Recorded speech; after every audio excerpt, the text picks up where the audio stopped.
चंदन, ओ चंदन बेटा, कहाँ है बेटा? ये मटके उठवाने में जरा मेरी मदद कर देता। अरे किसे आवाज लगा रहे हो? चंदन मुखिया जी के घर गया हुआ है। बोल रहा था उनके बेटे किशोर ने गांव के सब बच्चों को अपने घर बुलाए है। जरूर कोई नई चीज शहर से मंगवाई होगी। किशोर की आदत है, जब भी कुछ नया मंगवाता है गांव के बच्चों को चिढ़ाने के लिए बुला लेता है। अब चंदन देखना, आते ही कोई फरमाइश रख देगा। वो आ गया। माँ बापू, आपको पता है किशोर ने हवेली में इतने बड़े बड़े 4 एसी लगवाए हैं। उसके कमरे का एसी तो मानो ऐसा चल रहा था जैसे बर्फ की सिल्ली पर बैठे हो।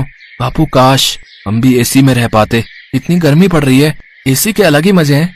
बेटा, हमारी इतनी गुंजाइश नहीं कि हम मुखिया जी की तरह घर में एसी लगवा सकें। किशोर भी ना तुम लोगों को न जाने घर पर क्यों बुला लेता है। उसे पता है कि हम गरीबों की इतनी हैसियत नहीं है कि हम उसके जैसी जिंदगी जी सके।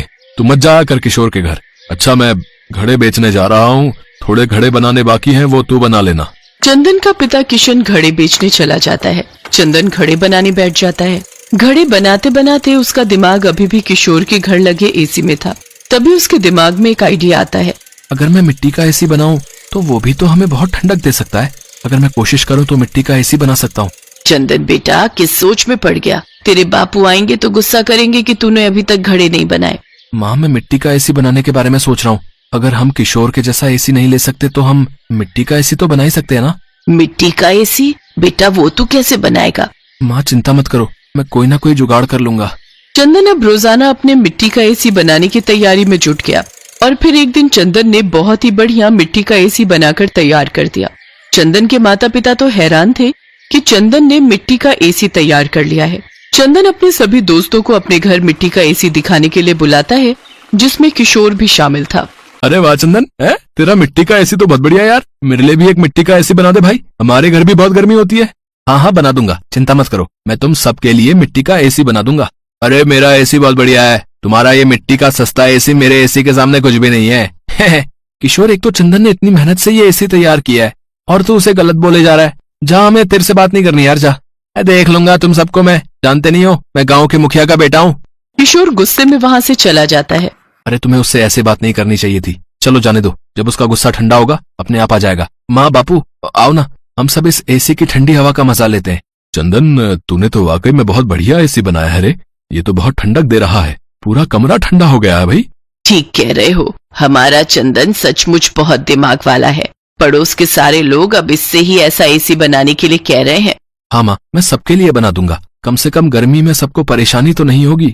मिट्टी का एसी लग जाने से सचमुच गर्मी बहुत कम हो गई थी। आराम से चंदन और उसके माता पिता रात में सो जाते थे। पर एक दिन चंदन अपने माँ बापू के साथ बाजार गया हुआ था। जब वो वापस लौटा तो उसने देखा उसके घर की खिड़की खुली हुई है और उसका मिट्टी का एसी टूटकर बिखरा पड़ा है। माँ बापू, ये क्या हो गया? हमारा एसी किसने तोड़ दिया? हमारे घर में कौन आ सकता है?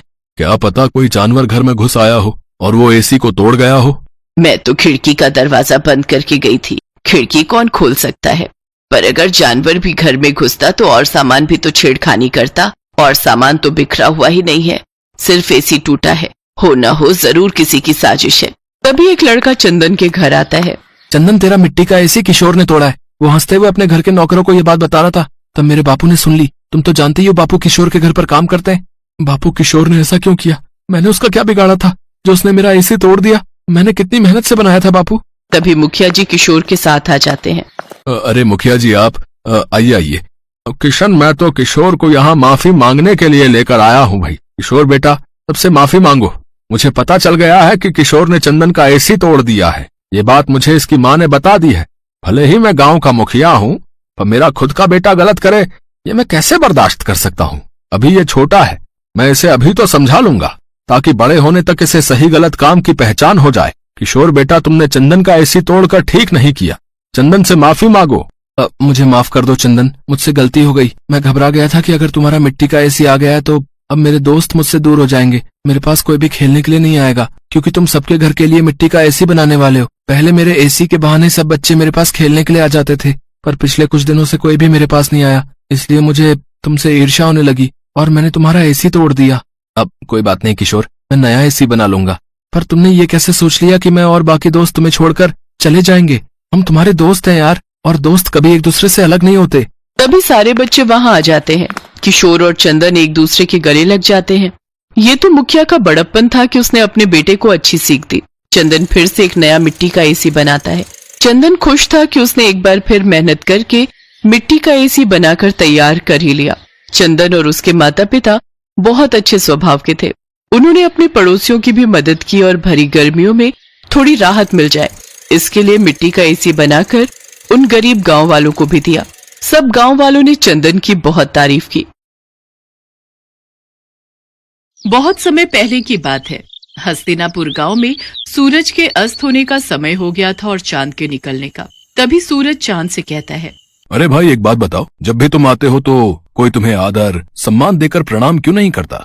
ऐसा बिल्कुल भी नहीं है भाई, कई लोग मुझे भी प्रणाम करते हैं।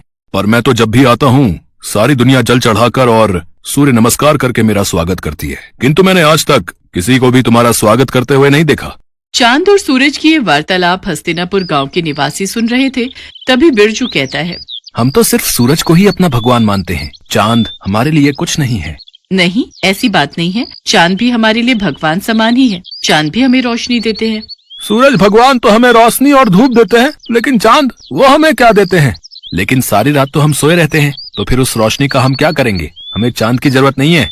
हाँ, अगर चांद नहीं भी आएगा तो हमें कोई फर्क नहीं पड़ेगा। हाँ, उसका होना ना होना एक ही बात है। तुम ये क्यों भूल रहे हो? करवा चौथ वाले दिन इन्हीं की पूजा करने के बाद तुम्हारे लिए रखा गया व्रत पूरा होता है। लेकिन शुरुआत तो सूरज भगवान की पूजा से ही होती है। गांव वालों की बातें चांद और सूरज बड़े ध्यान से सुन रहे थे। उनकी बातें सुनकर सूरज तो खुश हो गया, लेकिन चांद थोड़ा उदास हो गया। फिर सूरज चांद से कहने लगा, देखा, हस्तिनापुर के लोग भी मुझे ही अपना भगवान मानते हैं और उनकी नजर में तुम्हारी कोई अहमियत नहीं है। परंतु मैं भी तो इन्हें रोशनी देता हूँ, और अगर मैं ना रहूं तो मेरे बिना इनकी जिंदगी भी अस्त व्यस्त हो जाएगी। ये तुम्हारी गलतफहमी है। इन लोगों को तुम्हारी बिल्कुल भी जरूरत नहीं है। अगर मेरी जरूरत किसी को भी नहीं है तो ठीक है, आज के बाद मैं आऊंगा ही नहीं। इसके बाद चांद वहां से चला जाता है और उसके जाते ही सारे गांव में अंधेरा छा जाता है। वैसे तो आसमान में कुछ सितारे होते हैं, लेकिन उनकी रोशनी ना के बराबर होती है। लेकिन अंधेरा इतना ज्यादा होता है कि किसी को भी कुछ दिखाई नहीं देता। हस्तिनापुर गांव में बुआई का समय शुरू हो गया था, इसीलिए किसानों को सुबह जल्दी उठकर खेतों में जाना होता है। लेकिन चांद के ना होने से बाहर घनघोर अंधेरा होता है। अरे उमा, जल्दी से उठ जाओ, आज खेत की बुआई करने जाना है। जल्दी से उठ जाओ, वरना देर हो गई तो बाहर धूप बहुत तेज हो जाएगी, फिर खेतों में काम करना मुश्किल हो जाएगा। हाँ, बुआई के लिए तो जाना है, पर अभी बाहर बहुत अंधेरा है। आप भी सो जाओ जी, और मुझे भी सोने दो। मुझे लगता है बाहर सुबह होने वाली है, अब हमें चलना चाहिए। वो तो आप सही कह रहे हो जी, पर बाहर इतना अंधेरा है कि हम जाएंगे कैसे? ठीक है, फिर बाद में ही चलते हैं। इसके बाद दोनों सुबह का इंतजार करने लगे। फिर जब सुबह हुई तो दोनों खेतों के लिए निकल पड़े। लेकिन थोड़ी ही देर में सूरज सर पर आ गया और खेत में काम करना मुश्किल हो गया। बहुत गर्मी हो रही है जी, चलो घर चलते हैं, कल सुबह जल्दी आकर काम कर लेंगे। हाँ, तुम सही कह रही हो, इस भयानक गर्मी में तो हालत खराब हो गई। अगले दिन जब दोबारा काम के लिए उठते हैं तो बाहर बहुत अंधेरा होता है, और बाद में जब काम पर जाते हैं तब तक तेज धूप हो जाती है। इस समस्या से परेशान होकर पवन सूरज भगवान से कहता है, हे सूर्यदेव, अगर आप रात को भी उपस्थित रहें तो हमें कभी भी चांद की जरूरत नहीं पड़ेगी और हम केवल आपकी ही पूजा करेंगे। अरे जल्दी से खाना बना दो, मुझे बहुत तेज भूख लगी है, नींद आ रही है, सोना भी है। लेकिन अभी तो दिन हो रहा है जी, क्या अभी से खाना बना दूं? हाँ, मुझे लगता है आज शाम नहीं होगी, तुम जल्दी से खाना बना दो, मुझे बहुत भूख लगी है। अच्छा ठीक है, बना देती हूँ। फिर दोनों खाना खा लेते हैं, लेकिन तब भी रात नहीं होती और दोनों सोने के लिए चले जाते हैं। बहुत गर्मी हो रही है, बिल्कुल भी नींद नहीं आ रही। ऐसा करता हूँ, जाकर नहा लेता हूँ। इसके बाद पवन नहाने चला जाता है। नहाने के बाद भी बहुत गर्मी हो रही है। तभी बाहर शोर होता है। पवन और उमा बाहर निकलकर देखते हैं तो बिरजू का बेटा बिट्टू बेहोश पड़ा हुआ था। क्या हो गया मेरे बच्चे, कोई जल्दी से पानी लाओ। फिर उमा जल्दी से पानी लाकर बिट्टू के मुंह पर छिड़काव करती है। कुछ ही देर में बिट्टू होश में आ जाता है। लगता है दिन रात धूप लगने की वजह से ये बेहोश हो गया था। इसके बाद सभी सोने के लिए चले जाते हैं, लेकिन गर्मी की वजह से किसी को भी नींद नहीं आ रही थी। सारी रात लोगों की ऐसे ही कट जाया करती। इतनी गर्मी में तो हम लोग मर ही जाएंगे। काश सूरज ढल जाता तो इतनी गर्मी नहीं होती और हम लोग चैन से सो पाते। चुप रहो तुम, थोड़ी सी गर्मी सहन नहीं कर सकती। ऐसे ही एक हफ्ता बीत जाता है, लेकिन हस्तिनापुर के लोग बिल्कुल भी चैन से नहीं सो पाते। और देखते ही देखते कई लोगों की तबीयत बिगड़ने लगती है। ये सब तुम्हारे कारण ही हो रहा है। ना तो तुम चांद का अपमान करते और ना तो वो यहाँ से जाते। इसके बाद पवन बाहर जाकर सूर्यदेव से प्रार्थना करता है। हे सूर्य देवता, अब से आप केवल दिन में ही रहिए। हम आपकी गर्मी सहन नहीं कर पा रहे हैं। रात को हमें चांद की ही जरूरत है। इसके बाद पवन और सभी गांव वाले चंद्रदेव को पुकारने लगते हैं। हे चंद्रदेव, हमें माफ कर दीजिए। हमें आपकी भी उतनी ही जरूरत है जितनी सूरज की। हाँ चंद्रदेव, जहाँ दिन सूरज के बिना अधूरा है वहीं रात आपके बिना अधूरी है। अब से हम आपकी भी उसी तरह पूजा करेंगे जिस तरह सूर्यदेव की करते हैं। ठीक है, मैं रात में तुम लोगों को रोशनी देने के लिए फिर से उपस्थित रहूंगा। मुझे माफ कर दो मेरे भाई। अब मुझे समझ आ गया है कि जितनी जरूरत इस दुनिया को मेरी है उतनी ही तुम्हारी। सूरज ढल गया और अंधेरा होने लगा। तब चांद ने अपनी रोशनी चारों ओर बिखेर दी। इसके बाद सभी गांव वालों ने सर झुकाकर चांद का स्वागत किया और सभी गांव वाले पूरे एक हफ्ते बाद चैन की नींद सोए। Best buddies. Hello friends, Thanks for watching this video. अगर आपको ये वीडियो पसंद आया है तो प्लीज लाइक, सब्सक्राइब, कमेंट्स करें इस वीडियो पर और हाँ, शेयर करना भी ना भूलें। और भी मजेदार वीडियो देखने के लिए नीचे दिए गए बेल आइकॉन को दबाएं। देखते रहिए बेस्ट बडीज।